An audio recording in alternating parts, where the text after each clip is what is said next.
Halo Nyambung People, jumpa lagi di Nyambung Podcast, a place where we can be clicked and connected. Tapi bener kok, ini nyambungnya Dina Praptora Harja. Aku dipersilakan sama Ibu Dina untuk membuka supaya beda aja. Iya, bener ya Bu ya. Halo Ibu Dina, apa kabar Ibu? Kabar baik Nadila. Enak ya buka ya? Oh, iya Bu, kayak setting the energy up gitu ya Bu ya. Kayak, oh, oke gitu.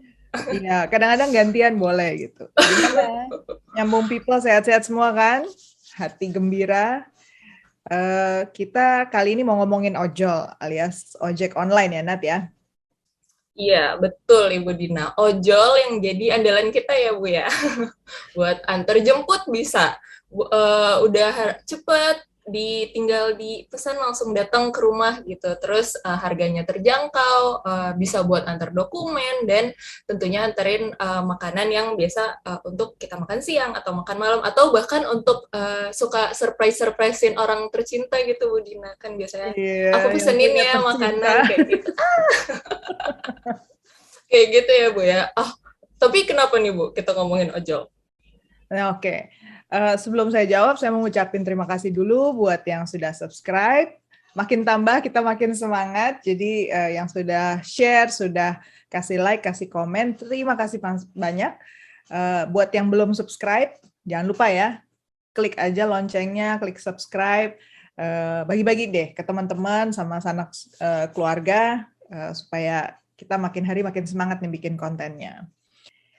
Oke, kalau soal kenapa topik ojol, gini Nat, tempo hari saya di Synergy Policies bareng sama tim Pak Frans Joya Adi Sumarta, juga sama Pak Timbul Siregar, sempat buat penelitian tentang ojol. Kita mulai studinya di September 2021, terus di Oktober sampai Januari lah 2022, kita kumpulin data tuh, data primer, ada survei, ada wawancara mendalam, ada FGD ya, focus group discussions.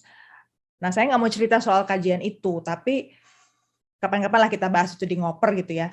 Tapi saya pengen share videonya nih. Ada satu video yang kayaknya enak nih buat nganterin nyambung people untuk kenal lebih dekat dengan dunia ojol.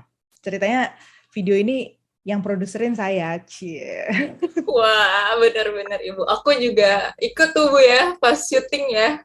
Wah Ikut itu rekamannya ya, nyari-nyari uh, narsum ya. nyari-nyari narsum di Blok M ya Bu ya. Kita ya waktu itu di jalan para pendengar nyambung kita Di Jakarta wawancara. Selatan kita ubek-ubek cari tempat yang Mm. tepat. Waktu itu akhirnya berakhir dengan beberapa tempat ya, kita nongkrong di situ. Ya, dan kita dapat dukungan waktu itu dari International Trade Union Congress, International Trade Union Confederation atau ITUC Asia Pasifik, dan organisasi perburuhan internasional alias ILO ya, Bureau for Workers Activities-nya. Jadi cabang mereka yang namanya ACTRAF. Gitu ceritanya. Oh, bener Ibu. Jadi judulnya itu Our Story Ibu Dina. Kenapa nih Our Story Ibu? Ini beda ya Bu ya sama video-video tentang ojol yang pernah ada. Beda kalau ojol udah pernah dengar udah pernah nonton gitu ya video-video yang lain, biasanya ojolnya dibahas tentang kehidupannya mereka, sehari-harinya ngapain. Nah, ini kita beyond nih, lebih dari itu nih. Kita bahas soal kenapa para ojol ini resah soal status mereka sebagai pekerja. Gitu. Jadi mereka sudah berusaha ngapain aja, udah coba kontak ke kantor perusahaan platform atau perusahaan ojolnya, sudah ke kantor pemerintah, sudah ke parlemen, katanya udah ke DPR, bahkan udah ke presiden segala nih. Itu mungkin di sini nyambung people belum tahu ya, mereka resah gara-gara apa sih gitu. Ya ini realita yang kita perlu kenal lah ya di sekitar kita. Oke, Ibu Dina. Aku meskipun tadi Ibu Dina kan bilang untuk penelitiannya nanti kita omongin deh di ngoper. Sekarang kita ke video dulu nih. Tapi aku penasaran Bu Dina. Jadi kan video ini itu kan bagian dari penelitian yang berjudul melegalisasi defisit kerja patut, pengalaman para ojol Indonesia melakukan dialog sosial. Nah, aku tuh penasaran Bu Dina. Sedikit aja deh. Dialog sosial itu apa sih dan kenapa sih penting? Dialog sosial itu mekanisme tata kelola. Jadi kalau dalam satu waktu ada sejumlah kelompok kepentingan yang ingin mencapai satu tujuan tapi beda-beda mau gitu ya, beda-beda kebutuhan, maka pada dasarnya satu cara tentu bisa aja nih salah satu pihak langsung memutuskan, oke kita harus begini gitu ya, sepihak gitu. Tapi ada yang namanya mekanisme dialog sosial. Jadi artinya harus duduk bareng nih, harus diomongin bareng, dicari sampai dapat titik temu di antara kelompok-kelompok kepentingan itu yang namanya dialog sosial. Jadi kalau kita bicara soal ojol, di sini kelompok kepentingannya ada siapa aja, Nat, coba? Kementerian, Ibu. Ya. Ya, ada pihak pemerintah atau kementerian itu pun banyak ya, pihak yang pengen ngatur ojol kan. Ada Kementerian Tenaga Kerja, ada Kementerian UMKM, ada Perhubungan, ada macam-macam ya. Kemudian tentu ada pekerjanya sendiri. Kemudian ada perusahaan platform. Nah, ini yang disebut tripartit ya, relasinya 3 gitu. Tapi dialog sosial berdua juga bisa, cuman antara si pekerja sama pemberi kerja, misalnya si perusahaan platform. Itu juga disebut dialog sosial. Gitu, Nat. Jadi kita mau lihat apa yang sudah diusahakan oleh si ojol ini untuk mendapatkan yang mereka mau lewat dialog gitu. Nah, itu yang makanya nonton deh video ini. Seru deh. Semoga menikmati ya. Oke, Ibu Dina. Aduh, aku udah nggak sabar banget, Ibu Dina, untuk nonton. Dan pasti para pendengar nyambung juga udah pasti nggak sabar. Oke, jadi kita nonton aja ya, Bu, ya, sekarang ya. Yuk kita tonton. Kalau pengen lihat langsung video aslinya di websitenya ITUC Asia Pasifik bisa. Mereka juga punya Facebook, bisa dibuka di situ. Oke, enjoy. Kalau ada pertanyaan, ada hal lain yang mau dibahas, tulis aja di kolom komen ya. Thank you so much. Sampai ketemu. Cekidot, cekidot.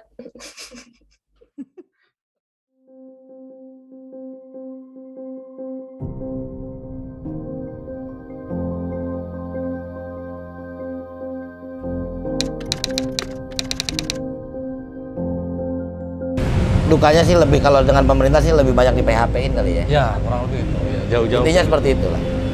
Iya nanti kita evaluasi, iya nanti kita diskusikan dengan pihak-pihak yang terkait, tapi tidak ada reportnya gitu, tidak ada. Iya, reportnya tidak ada intinya itu. Jadi gini, saya sepakat, cuma itu perjuangan saya sama teman-teman tuh, ya ketemu Pak Jokowi juga udah pernah. Ketemu Komisi 5 entah berapa, ketemu legislatif udah bosan juga gitu loh. Ya saya bilang tadi, kita cuma dibuat goreng-goreng aja. Karena pemerintah belum ngakui, yang hari ini belum diakui.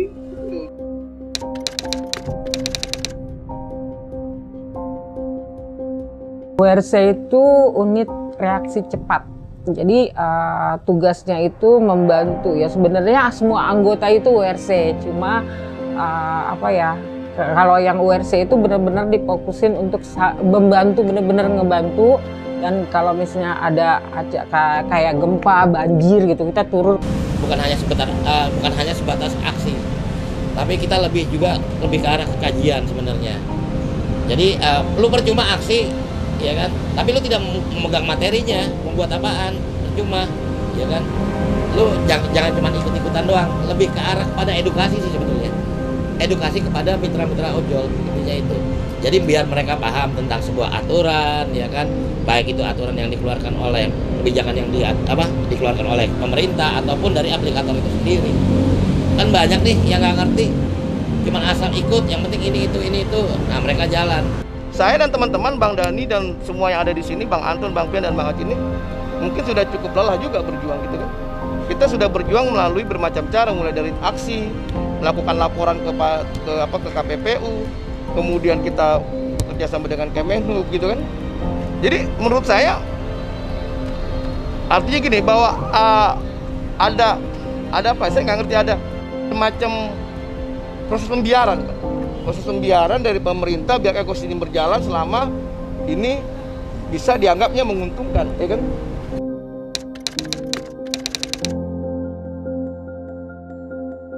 Sekarang ini aja dapat 100.000 ya, udah alhamdulillah banget ya. Kalau dulu sebelum Covid itu kita bisa 300-400 dapat. Tapi sekarang ini paling banyaknya put dengan argo-argo yang tahu sendirilah put berapa gitu.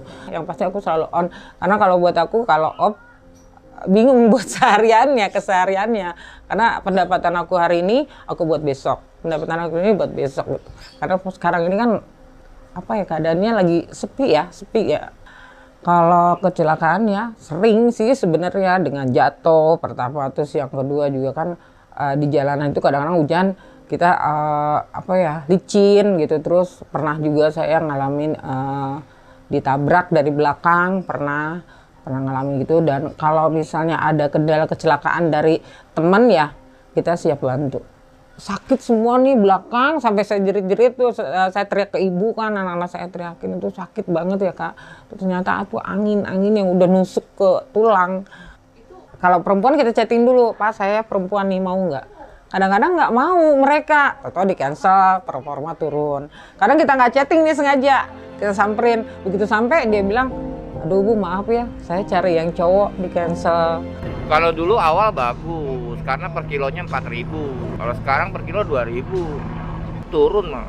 Kalau rata-rata ya, kita bicara rata-rata. Rata-rata itu saya keluar jam 10 siang, 10 pagi ya. Itu pulang kadang jam 10 malam atau jam 12 malam. Kita bicara sebelum pandemi ya. Kalau bicara sebelum pandemi, saya masih bisa bawa uang sekitar 200.000 sehari. Itu sebelum pandemi. Setelah pandemi, itu 100.000 aja susah. Nggak ada libur, bahkan nggak tahu karena memang sudah terbiasa sih ya. Tapi rata-rata, kalau saya sendiri sebulan sekali mesti ada sih 2 kali.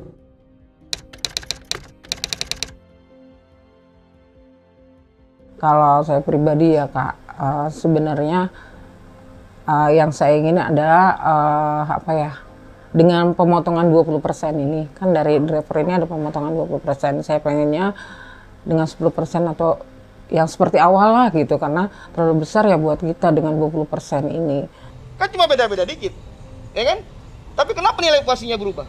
Karena ekosistemnya, yang satu ekosistemnya berkembang, yang satu ekosistemnya belum berkembang. Nah, siapa yang mengembangkan ekosistem? Apa yang dilihat dalam ekosistem tersebut? Pasti yang mereka lihat adalah satu, jumlah mitranya. Yang kedua, jumlah aset mitranya, jumlah penggunanya, ya kan? Kemudian nilai transaksinya, potensi keuntungannya. Itulah yang membuat nilai mereka besar sehingga orang berbondong-bondong untuk investasi. Masalahnya kita ada peranan di sini dan kita tidak pernah dihargai. You know? Kalau kita rame-rame hengkang dari situ, ya kan? Apakah mereka yakin investor pasti mau tanam? Kan gitu. Makanya saya melihat gini, saya lebih menyoroti, mohon maaf Bang Dani ya, saya lebih menyoroti masalah perlindungan terhadap aset yang kami punya. Itu baru kita bicara masalah tangible asset, belum intangible ya kan? Nah, yang dimiliki aplikator itu kan intangible asset. Cuma semua sistem teknologi yang mereka bangun dengan algoritma yang mereka kendaki yang untuk membangun proses bisnis mereka. Nah, kita sampai sekarang belum tahu Pak, ya kan? Di mana posisi kita nih di dalam ekosistem tersebut, ya kan? Benar tadi kata Bang Pian tadi, posisi abu-abu, dibilang mitra hak kita sebagai mitra tidak diberikan. Dibilang kita sebagai pekerja jauh panggang dari api lagi.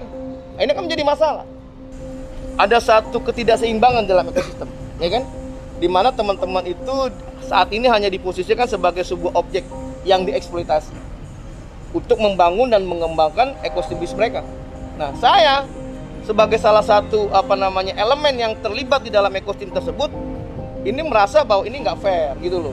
Sehingga ini perlu dibuatkan sebuah regulasi yang bukan hanya mengatur sisi transportasinya nih, mohon maaf Bang Dani ya, tetapi ekosistem harus dibenahin, pembenahan. Tiap hari tukang ojek yang kelindes tuh pasti ada yang mati. Nggak mungkin nggak ada, tiap hari itu. Kemudian anak istrinya siapa yang tanggung? Akan jadi masalah sosial, cepat atau lambat akan jadi masalah sosial. Anak dibesarkan tanpa orang tua, laki-laki yang nggak punya penghasilan lagi, akhirnya ibunya terpaksa supaya anaknya bisa makan, ya bisa dipikirkan cara yang paling simpel apa kan. Jadi masalah sosial nih. Berikan kami akte lahir dulu, akui dulu nih, ya. Tukang ojek sama dokter, sama masinis, sama pilot sama, akui dulu, ya, akui dulu.